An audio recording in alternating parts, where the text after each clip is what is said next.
Hey guys, who rules the roost for reliability? Is it Mercedes? Is it BMW? Let's talk.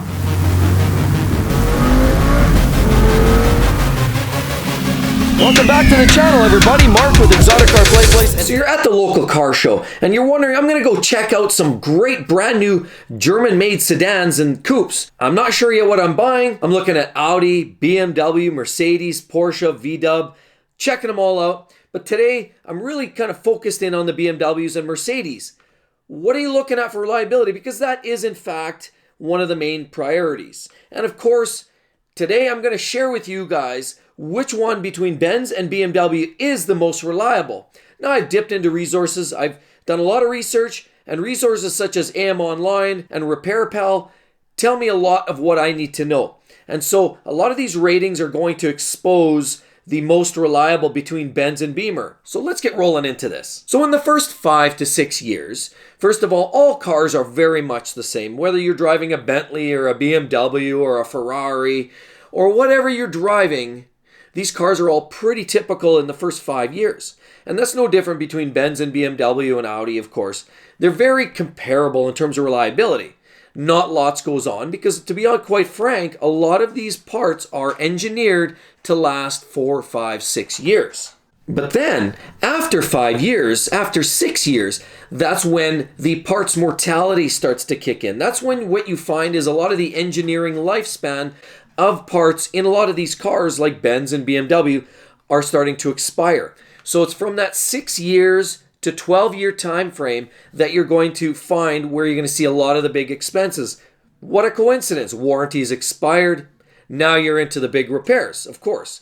And of course, you know, what's the magic number with the 12 years? Well, historically, 10 to 12 years is where people start really giving a damn. And to be honest with you, that's when they start letting things slide. You see an engine light, if the car's running, you let it go. Nobody really cares at that point. But somewhere between that 5-year and 10-year window is when people still care, and they're trying to keep the car running, they're trying to extend the lifespan. And that's unfortunately when the engineering lifespan of a lot of these parts in these cars start to fail. Now, since we're talking about BMW and Benz, in that 5 to 6 year time onward, the majority of the failures start happening in a BMW. BMW has historically seen a little bit more frequency of failures than Benz does within that 6 year and on, 6 to 10 years time frame.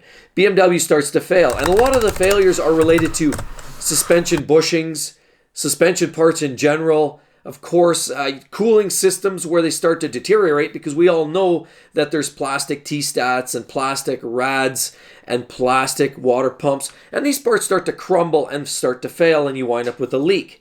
So lots of failures starting hitting BMWs after about 6 years, where Benz starts to see failures, but it's just BMW starts to see a little bit increased frequency. Now, like everything, generally speaking, with all the additional new electronics and technology and performance enhancements that you see in cars today, you would expect a dramatic increase in failures. But in reality, most cars nowadays are getting better in terms of reliability versus the technology levels that are actually in the cars. They learn from their mistakes.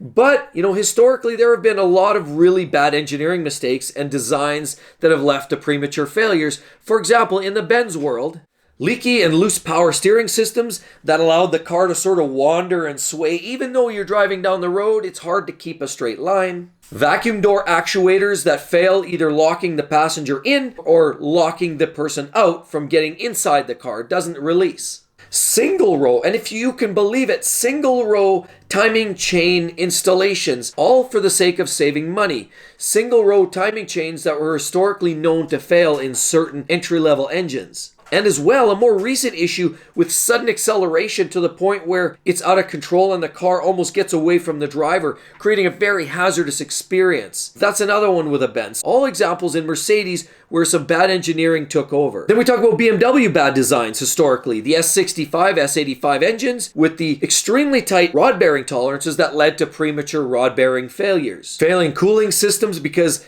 all the parts made of plastic eventually led to them crumbling and failing and leaking, possibly resulting even further in overheated engines and warped heads because of aluminum heads. And certain bad designs like the N47, the turbo diesel inline 4-cylinder engine that BMW created that had timing chain failures. way prematurely, and it would essentially wind up with a catastrophic failure. So no question, both BMW and Benz have historically had problem areas, issues, poor design, engineering problems, as well as quality control in general.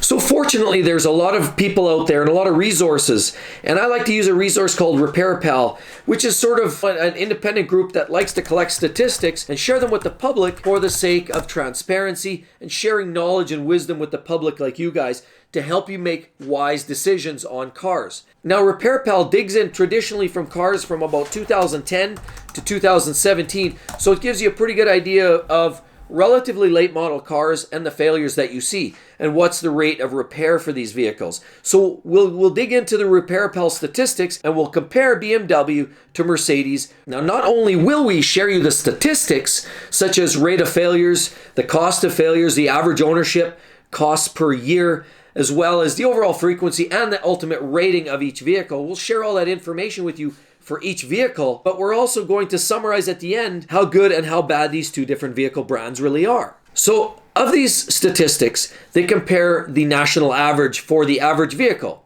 Now, the BMW, for example, on the average, costs you annually about $1,081 US on average. Per, combining all the different vehicle types, models, you're essentially looking at about $1,081 per year of ownership costs for your average BMW between 2010 and 2017. Compare that with $631 for the average vehicle, the average consumer lightweight vehicle that you would buy today. So as you can see, it's virtually double what a normal vehicle, a typical vehicle might cost. Now, in terms of the frequency, so BMW is ranked at 1.4 times per year for an unexpected, unscheduled failure versus the national average and vehicle industry average of 0.4 times per year. So less than half. So every other vehicle in industry would have one unscheduled failure during the year, whereas BMW is 1.5. So there's substantially higher failure rate with BMWs. And then we talk about the severity or how major those repairs are. And of the BMW significance in terms of repairs, 14% are considered major failures in the BMW world, while 11% is the industry standard. So again, not dramatically different, although, large costs associated with BMW repairs are higher than most vehicles. So as a result, the BMWs, as a summary from 2010 to 2017, rated by RepairPal, an independent group not associated with any particular brand, rates the average BMW at 2 out of 5, which puts them below average in terms of overall reliability and cost of maintenance. However, if you want to buy a BMW, but you want to focus on something reliable, there are a handful of cars that are recommended. 328, the 128, the Z4, 528, and the X1. And with the X1, I would say stay away from the 35 series, stick with the 28 series. Again, you'll see the theme.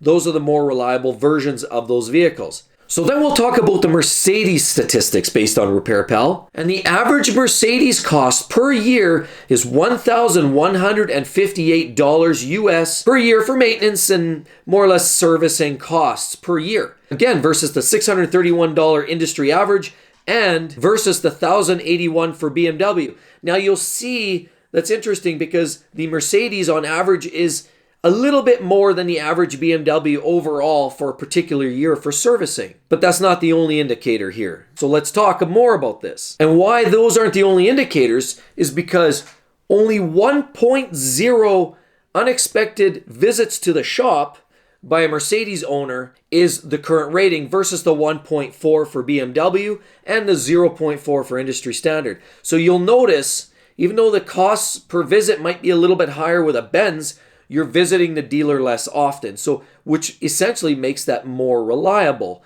less unexpected breakdowns. And then the other rating, of course, being the severity or how major that failure is. Well, the Mercedes has a rating of about 12% of their failures are of significant or major failure rates.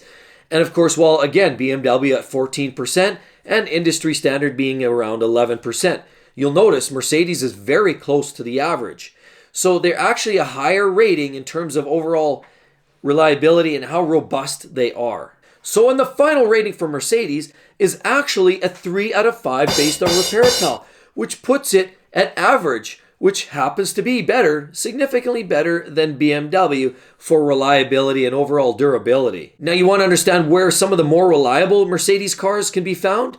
How about a C300, C350, a C250, GLK 350, as well as the E350. You'll notice the 350 series, again, a consistent theme. There's certain drivetrains in the Mercedes world that are consistently more reliable, just as there are in the BMW world. At 28i, here we've got the 350s and the Benz. So at the end of the day, as a summary, both these cars are very well built, and both manufacturers take great pride and great strides to improve their cars' reliability over the years and the generations. They also both take great pride in new technology, being the latest and the greatest in terms of introducing new things to the industry.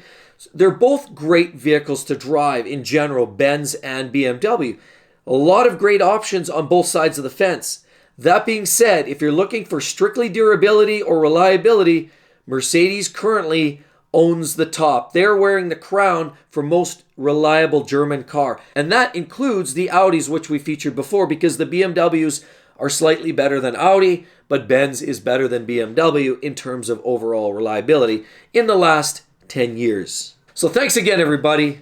And as always, make sure you guys don't forget to subscribe to the channel, hit that notifications bell as well, give it a thumbs up, like, and I'd love to hear in the comment section below what you guys have to think. Do you agree with it? Do you not agree with what I've been talking about today?